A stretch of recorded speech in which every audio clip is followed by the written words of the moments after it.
अस्सलाम वालेकुम व्यूअर्स, आप सबको एक दफ़ा फिर मेरे यूट्यूब चैनल में खुशामदीद। व्यूअर्स, हमने एक्सरसाइज 5.1 स्टार्ट किया था, जिसमें हमने क्वेश्चन नंबर 3 को स्टार्ट किया था। हमने उसके 4 पार्ट्स कर लिए थे, ABCD।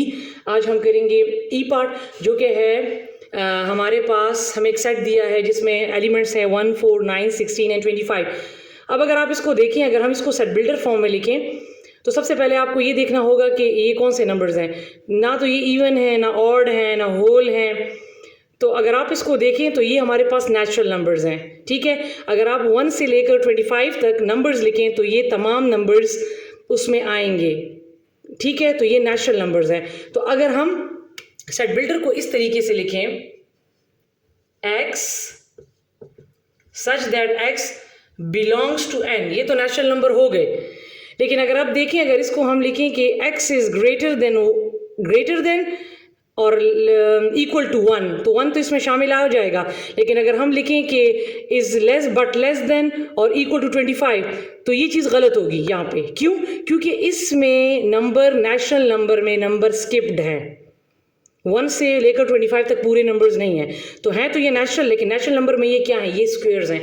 अगर आप देखें, 1 का स्क्वायर ले तो 1, 2 का स्क्वायर ले तो 4, 3 का स्क्वायर ले तो 9, 4 का स्क्वायर ले 16 एंड 5 का स्क्वायर ले तो 25। तो लिहाजा हम इसको लिखेंगे कि x such that x belongs to natural number and x इसमें क्या है? इज द स्क्वायर ऑफ, ये कितने नंबर्स का स्क्वायर है? फर्स्ट 5 नेचुरल नंबर्स, पहले 5 नंबर्स का ये स्क्वायर है। तो आप इसको इस तरीके से लिखेंगे, ठीक है। अब और ये यहाँ पे इसको क्लोज कर दें। अब यहाँ पर f जो है ये है कि the set of natural number greater than और इक्वल टू 11। इन्होंने कह दिया कि सेट ऑफ नेचुरल नंबर। तो अगर आप इसको देखें तो यहाँ तक तो ईजी होता है, x such that x belongs to n, ठीक है। ये नेचुरल नंबर हैं, लेकिन अब क्या है? अब इन्होंने बता दिया है ग्रेटर देन और इक्वल टू, मीन ग्रेटर और इक्वल, ये वाला साइन आ जाएगा। ग्रेटर होगा और इक्वल होगा किससे? 11 से। अब देखिए, अगर यहां पर मैं फॉर एग्जांपल यहां पर मैं x लगा लूं, ठीक है, मैंने x तो लगा लिया है। अब यहां पर इन्होंने 2 साइन की बात नहीं की। अगर ये लोग लिखते कि the set of natural number greater than 11 but greater than 2 but less than 11, तो मैं यहाँ पर जो है लगा लेती 2 और यहाँ पर लगा लेती लेस देन 11। यहाँ पर इन्होंने जस्ट एक साइन की बात की है कि the set of natural number greater than और इक्वल टू, एक साइन की बात की है, कहीं पे लेस वगैरह की बात नहीं की, ठीक है। तो लिहाजा ये यहाँ पर बात नहीं कर रहे, यहाँ पर आपने कुछ भी नहीं लगाना। यहाँ पर आपने लगा लेना है कि the set of natural number greater than और इक्वल टू 11, ये आ जाएगा, ठीक है। अच्छा, ये स्क्वायर वाला जो है ना, आप इसको इस तरीके से भी लिख सकते हो, ठीक है। ये वाला जो पार्ट है, इसको आप लिख सकते हो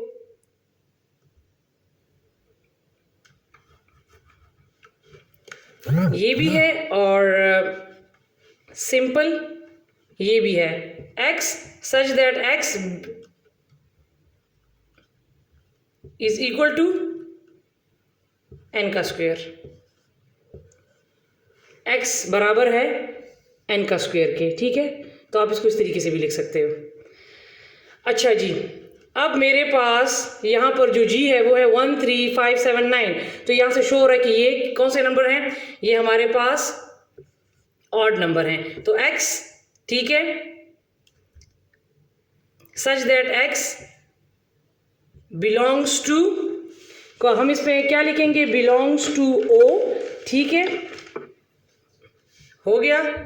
एंड अब इसमें देखें, अब ऑड नंबर्स तो हैं, लेकिन आप इसमें देखिए 1 शामिल है और कहाँ तक गया है? 9 तक गया है। तो हम इसको यहीं से देख के कर लेंगे, x इज ग्रेटर देन और इक्वल टू 1। यहाँ पे ये निशान जब लगा लिया तो मीन इसमें 1 शामिल है, बट क्या हो जाएगा? लेस देन और इक्वल टू 9, मतलब 9 बीच में शामिल है। ग्रेटर 1 से है, लेस 9 से है, लेकिन ये निशान मैंने इसलिए लगाया कि दोनों बीच में क्या है? दोनों बीच में इसके शामिल हैं, ठीक है। अब ये एच पार्ट जो हमारे पास है इसमें दिए 22, 33, 44, 55। यहाँ से आप देख सकते हैं कि ये हमारे पास 11 के टेबल्स पर जा रहे हैं, ठीक है। तो हम इसको कैसे लिखेंगे? हम इसको लिखेंगे x सच दैट x, अब ये मल्टीपल है, ये जिस टेबल पर जाएंगे उसको लिखेंगे इज अ मल्टीपल, किस टेबल के किसके मल्टीपल हैं? Is a multiple of 11। 11 के तो मल्टीपल हैं, लेकिन अब ये पूरे तो नहीं लिखे, कहाँ तक लिखे हैं, कहाँ से स्टार्ट हैं और कहाँ तक लिखे, तो ये बीच में मेंशन करना है एंड। तो यहाँ पर अगर आप x लगा लें, हमने यहाँ पर ये एंड वाली चीज़ों को देखना होगा, ठीक है। यहाँ पर तो अगर आप देख लें तो आप इसको लिखेंगे इज ग्रेटर देन 22, तो ये निशान, बट लेस देन और इक्वल टू 55, ये यहाँ से हुए 22। x जो है वो मीन्स मल्टीपल जो है वो 22 से ग्रेटर है, लेकिन चूंकि इन्होंने 22 शामिल किया है तो यहाँ पर और इक्वल टू का निशान डालेंगे। इसी तरह फिर इन्होंने कहा लेस देन 55, लेकिन इन्होंने बीच में 55 भी शामिल किया है, तो इसका मतलब है कि इसको भी शामिल करना है, तो ये साइन मैंने लगा लिया, ठीक जी। तो व्यूअर्स अब मेरे पास इसमें आई पार्ट है कि E is equal to set है अप्रैल, जून, सितंबर, नवंबर। अब इसमें देख सकते हैं ये मंथ्स हैं, इन्होंने मंथ्स दिए हैं, तो इसको सेट बिल्डर फॉर्म में कैसे लिखेंगे? इनको हम लिखेंगे x सच दैट x, ये तो हो गया। अब ये क्या है? मैंने कहा जब इस किस्म के क्वेश्चन आते हैं तो फिर इसमें लेस और ग्रेटर वाला साइन नहीं लगाते, फिर हम इसमें क्या लिख देते हैं कि इज द, ये क्या है? इज द मंथ्स, ये है, ये मंथ है, लेकिन मंथ किस चीज़ के? इज द मंथ तो है, मंथ के नाम है, लेकिन कौन से दिनों वाले? तीनों में कौन सी चीज़ कॉमन है? 30 डेज के, 30 डेज वाले ये मंथ्स है, ठीक है। x is the month of 30 days, ये मंथ्स हैं, लेकिन इसमें इन सब में जो है 30 डेज हैं, तो आपने इसको इस फॉर्म में लिखना है। फिर अगला मेरे पास j जो है वो है the set of common factor of 18, 30 and 42। अब इस किस्म का जब क्वेश्चन आ जाता है तो सिंपली आपने क्या कर लेना है, ठीक है। अब इसको कोई सा भी नाम दे दें, यहाँ पर फैक्टर्स की बात हो रही है तो मैं चले f दे देती हूँ, अदरवाइज आप इसको कोई सा भी नाम दे सकते हैं। x such that x is a, ठीक है, इज आ सेट ऑफ की जगह पे लिख लिया और वही लिख लें कॉमन फैक्टर्स ऑफ 18, 30 और 42। क्योंकि देखिए इन्होंने जो कॉमन फैक्टर्स बताए, इन्होंने ये नहीं कहा कि कहाँ से कहाँ तक, तो बीच में हम वो लेस और इक्वल वाला सिस्टम नहीं कर सकते, और ना ही ये टेबुलर फॉर्म है कि हम इसके फैक्टर्स बनाएं। इन्होंने हमें ये नहीं कहा, बस वो कह रहे कि is a common factor of 18, 30 और 42 के फैक्टर्स जो हैं बस उसको सेट बिल्डर फॉर्म में लेके बस इन्होंने सिंपल ये कह दिया, तो लिहाजा हमने एज इट इज इसको लिखना है। जी तो व्यूअर्स अब मेरे पास इसमें m पार्ट है, देखिए मैं जो j पार्ट करवा दिया, इसके बाद जो k और l पार्ट है वो दोनों j पार्ट की तरह है, क्योंकि देखिए उनमें फैक्टर्स की बात हो रही है और हम इसको इस तरीके से नहीं लिख सकते कि x such that x belongs to f, ठीक है। वो एक प्रॉपर सेट नहीं, हमें नहीं पता कि ऑड नंबर्स, इवन नंबर्स, तो एक प्रॉपर सेट इन्होंने हमें नहीं दिया होता। उन्होंने फैक्टर्स की बात होती है तो उसको हम कभी भी इस तरीके से नहीं लिखते कि x belongs to f। f कोई किसी नंबर्स का सेट नहीं है, ठीक है, तो लिहाजा आपने उसको एज इट इज लिखना है x such that x is a, फिर उसके बाद जो सेंटेंस होगा उसको एज इट इज लिखें। अब देखिए यहाँ पर है the set of prime numbers, अब इन्होंने कह दिया है किन नंबर्स की बात हो रही है, प्राइम नंबर्स। इन्होंने कहा प्राइम नंबर्स हैं, तो यहाँ तक तो हम इसको लिख सकते हैं, हम इसको p से डिनोट कर लेंगे क्योंकि ये प्राइम नंबर्स हैं। अब x सच दैट x किससे बिलोंग करता है? p से, हमें पता लग गया प्राइम नंबर, एंड ठीक है। अब यहाँ पर है बिटवीन 11 एंड 13, 11 और 13 के दरमियान, मीन के सेट है, प्राइम नंबर का सेट है जो कि 11 और 13 के दरमियान है। तो अगर आप देखें तो 11 भी प्राइम है, 13 भी प्राइम है, तो 11 और 13 के दरमियान कोई प्राइम नंबर आता ही नहीं है, तो लिहाजा ये एक एम्प्टी सेट बनता है, ठीक है। लेकिन अगर हम इसको सेट बिल्डर फॉर्म में लिखें तो हम क्या लिखेंगे, यहाँ पे तो हम x आप लिख लेते हैं ना, अब हमने लिखना है कि किससे ग्रेटर है और किससे लेस है, तो आपने इसी को देख कर लिख लेना है कि इज ग्रेटर देन 11, क्योंकि ठीक है, इज ग्रेटर देन 11। अब यहाँ पर इक्वल टू का निशान नहीं डालूंगी क्योंकि इन्होंने कहा कि बिटवीन 11 और 13 के दरमियान है, ठीक है, तो लिहाजा यहाँ पर इक्वल टू का निशान नहीं डालना।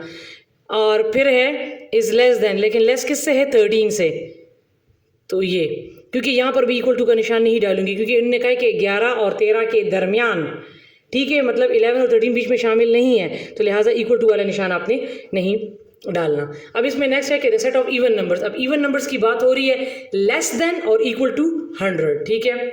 तो ये है इवन नंबर्स, ई से डिनोट कर देंगे। अब x such that x belongs to e, ये तो हमें यहाँ तक पता लग गया। अब यहाँ पर हमने क्या यूज करना है, इन्होंने कहा है देखिए लेस देन और इक्वल टू। अब यहाँ पर दोबारा दो साइन की बात नहीं हो रही। अगर ये लोग कहते कि the set of even numbers greater than 20 या 30, तो हम यहाँ पर लिख लेते कि ग्रेटर देन और इक्वल टू 20, फिर ये है बट लेस देन और इक्वल टू 100। लेकिन यहाँ पर सर एक साइन की बात हो रही है, the set of even numbers less than और equal to, mean less than और इक्वल टू, एक साइन लेस की बात हो रही है जिसके नीचे हमने इक्वल का साइन डालना है, लिहाजा ये इस साइड वाली की बात नहीं हो रही। जब एक साइन की बात बीच में इसमें आ जाए तो फिर ये इस साइड वाली की बात हो रही होती है, ठीक है। तो लिहाजा हमने क्या करना है, हमने यहाँ पर लिख लेना है x, यहाँ पर आपने कुछ भी नहीं लिखना, इस लेस देन और इक्वल टू 100। तो ये आपका सेट हो गया, ठीक है। इसमें अब हमारे पास जो ओ सेट है वो हमारे पास है द सेट ऑफ कॉन्सोनेंट, ओ है the set of consonant in English. अब इन्होंने हमें ये नहीं कहा कि इस कॉन्सोनेंट इंग्लिश है कहाँ से कहाँ तक है, कुछ भी नहीं, बस जस्ट स्टेटमेंट है वो उन्होंने हमें दे दी।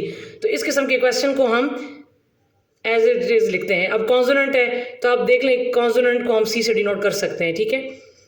कॉन्सोनेंट है तो आप इसमें लिख लें X such that X is a, और वही स्टेटमेंट, ठीक है।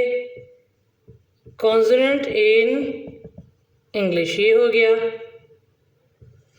अब इसमें हमारे पास P जो है वो है the set of whole numbers, the set of whole numbers between 20 and 50। अब इन्होंने बाकायदा कहा है कौन से नंबर्स हैं, होल नंबर्स हैं, W से डिनोट किया, x such that x belongs to W and कहां से कहां तक, बिटवीन 20 और 50 के दरमियान, ठीक है। तो यहां पर हम लिख लेंगे greater than 20 but less than 50, equal का निशान नहीं डालना क्योंकि बीच में 20 और 50 शामिल नहीं है, बिटवीन की बात कही है। देखिए बहुत सारे लोगों के माइंड में क्वेश्चन होगा कि मैं इसको ग्रेटर पढ़ती हूँ और इसको लेस पढ़ती हूँ, मतलब ये तो सबके लिए लेस है, लेकिन इसको मैं जो है यहाँ से मैं इसको मैं पढ़ती हूँ ग्रेटर। तो देखें यहाँ से फॉर एग्जांपल अगर मैं आपको यहाँ पे सिंपली एक चीज़ ड्रॉ करके बताऊं कि देखें ये है for example x is less than 5, तो अगर आप इसको अलग-अलग कर लें कि 4 इज लेस देन 5 तो ये स्टेटमेंट ठीक है, और आपको पता है कि ये वाला लेस के लिए साइन यूज होता है, सिंबल, ये तो ठीक है। अब अगर मैं इसको यहाँ से उठाऊं 3 इज लेस देन 4 तो देखिए ये भी ठीक है कि 3 4 से छोटा है, तो हाँ है, लेकिन देखिए ये वो x वाला पॉइंट था। अब अगर इसको मैं ग्रेटर पढ़ती हूँ तो जब इस साइड से मैंने इसको पढ़ा तो ये ठीक है, देखिए इस साइड से तो ये तो लेस बन रहा है, लेकिन जब इसको बैक साइड पे आप पढ़ेंगे तो ये तो फिर उलट हो जाएगा ना, फिर आपने इसको लेस, फिर मतलब हम 4 जब इसको इस तरीके से पढ़ेंगे तो फिर कहेंगे 4 इज ग्रेटर देन 3, क्योंकि जब इसको मैं उलट कर दूं तो फिर ये इसको इस तरीके से लिखा जाएगा 4 इज ग्रेटर देन 3। तो इसीलिए जब हम इसको इस साइड से पढ़ते हैं तो ये 4 इज लेस देन 5, जो कि ठीक है, ठीक। जब इस साइड से पढ़ेंगे तो ठीक है, तो हमने पढ़ना है 4 इज ग्रेटर देन 3, क्योंकि अगर आप पढ़ेंगे 4 इज लेस देन 3 तो ये तो गलत हो जाएगा। देखिए आप खुद भी सोचें ना इस पे, ये स्टेटमेंट गलत हो जाएगी। तो लिहाजा मैंने अलग अलग करके लिखा है कि 4 इज लेस देन 5 तो भी ठीक, 3 इज लेस देन 4 ये भी ठीक, लेकिन चूंकि मैं इसको इससे बैक साइड से पढ़ती हूँ तो फिर आपने इसको ग्रेटर पढ़ना है, क्योंकि मैंने यहाँ पर कह दिया ना ये पर उलट हो जाएगा। तो यहाँ देखिए 4 इज ग्रेटर देन 3, तो इसको इसलिए हम लोग इस तरीके से पढ़ते हैं, ठीक है। तो ये थे हमारे पास क्वेश्चन नंबर 3 के पार्ट।